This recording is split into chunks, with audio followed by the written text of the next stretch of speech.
Hello guys, स्वागत है आपका जालिमा स्कैरी स्टोरीज़ में। दोस्तों, ये कहानी 17 साल के रोहित की है, जो कि दिवाली की छुट्टियां मनाने अपने मौसी के घर कोच्चि जा रहा था। रोहित का परिवार अपनी मौसी के गांव घुसा ही था कि रोहित को बहुत तेज़ प्यास लगी और उसके पापा ने साइड के एक दुकान पर गाड़ी रोक दी। तभी रोहित के पापा को कुछ लोगों की भीड़ दिखी।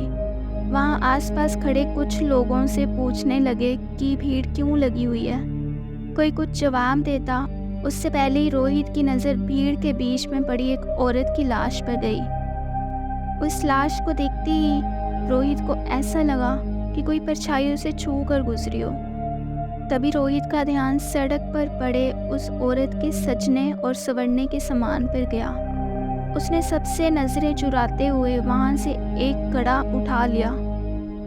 इतनी देर में रोहित के पापा उसे बुलाने लगे। उसने जल्दी से वहाँ कड़ा अपनी पॉकेट में रखा और वहाँ से चला गया। अपनी मौसी के घर पहुँचने के बाद रोहित सबसे थोड़ा अजीब सा बर्ताव करने लगा।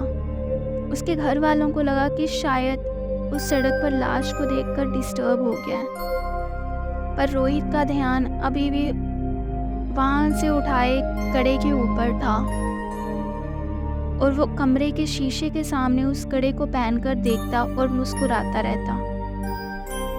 एक दिन जब रोहित अपने कमरे में उस कड़े को पहने खड़ा था, तो उसका मन किया कि वो पूरी तरह लड़की बन जाए। वो अपने कज़न श्रीशा के पास गया और उससे उसके सजने संवरने का सामान मांगने लगा। फिर रोहित अपनी मौसी के कमरे में गया और वहाँ से उनकी साड़ी और लिपस्टिक उठाकर ले आया। वो तैयार हो ही रहा था कि रोहित के पापा उसके कमरे में आ गए।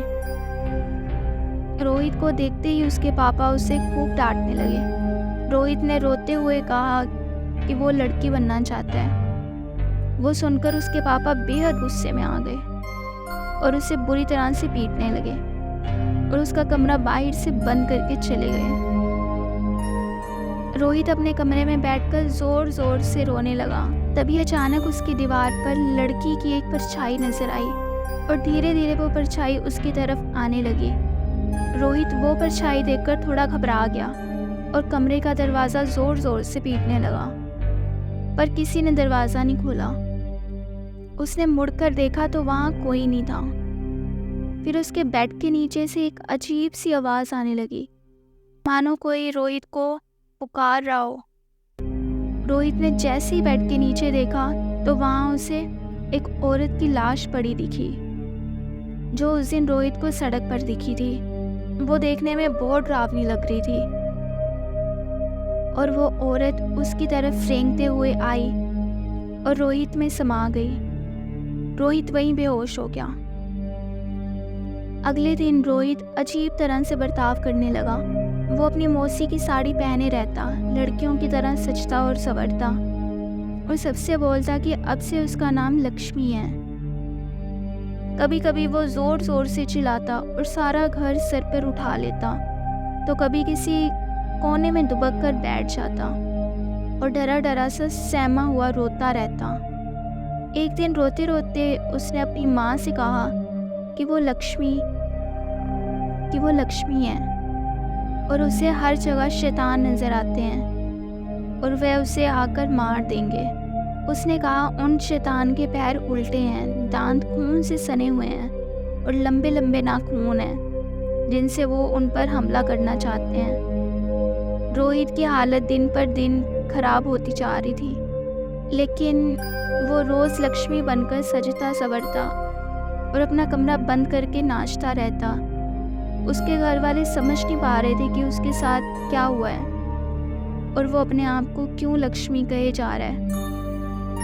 रोहित के पापा मदद के लिए आस पड़ोस से पूछने लगे। पता करने पर उन्हें मालूम पड़ा कि वो लाश जो उन्होंने उस सड़क पर देखी थी, वो लाश किसी और की नहीं बल्कि जोजस लक्ष्मी की थी। जोजस एक लड़के से प्यार करता था और उसने अपना नाम बदलकर लक्ष्मी भी इसीलिए रखा था। वो दोनों एक दूसरे से शादी करना चाहते थे, लेकिन जोसेफ के घर वालों को ये मंजूर नहीं था। उनके लिए ऐसा करना एक बहुत ही बड़ा पाप था और गांव में हो रही बदनामी की वजह से उन्होंने जोसेस यानी कि लक्ष्मी को सबके सामने मौत के घाट उतार दिया। ये बात सुनकर रोहित के पापा के रोंगटे खड़े हो गए। उन्हें रोहित के साथ अपने बर्ताव के लिए बहुत पछतावा हुआ और उन्हें समझ में आ गया कि उनके बेटे रोहित के शरीर में ज़रूर लक्ष्मी की आत्मा घुस गई है और वो जल्दी से पूरी बात बताने के लिए घर के लिए निकले, लेकिन तब तक बहुत देर हो चुकी थी।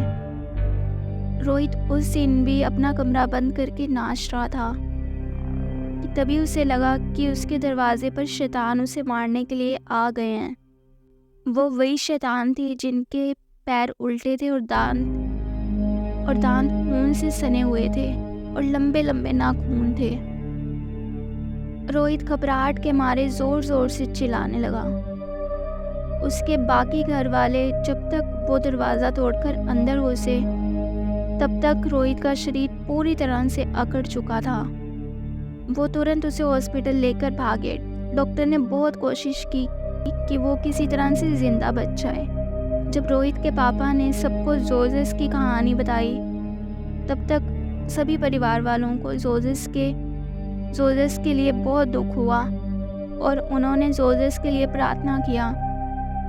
जब उन्हें रोहित के पास वो कड़ा मिला उन्होंने वो भी जोसेस की कब्र के साथ गड़वा दिया। कुछ दिनों बाद रोहित बिल्कुल ठीक हो गया। आज उसे लक्ष्मी के बारे में कुछ भी याद नहीं, लेकिन लक्ष्मी की तरह कई ऐसे लोग हैं जिनको गलत समझा जाता है और उन्हें उनके पसंद के लिए लोगों का बहुत बुरा बर्ताव सहना पड़ता है। यहाँ तक कि कई लड़कों को लड़कियों से प्यार करने के लिए और कई लड़कियों को लड़कों से प्यार करने के लिए लोग उन्हें मार डालते हैं। दोस्तों, ये कहानी भले ही एक काल्पनिक कहानी है, लेकिन इस कहानी में एक बहुत ही ज़रूरी मैसेज छुपा हुआ है। सबको प्यार करने का हक है और हम सभी को हर इंसान के प्यार की कदर करनी चाहिए। आई होप दोस्तों आपको ये कहानी पसंद आई होगी। अगर आपको पसंद आई है तो प्लीज़ लाइक, सब्सक्राइब और कमेंट करना ना भूलना। और अगर आप मुझसे बात करना चाहते हैं तो आप मुझे इंस्टाग्राम पर फॉलो भी कर सकते हैं।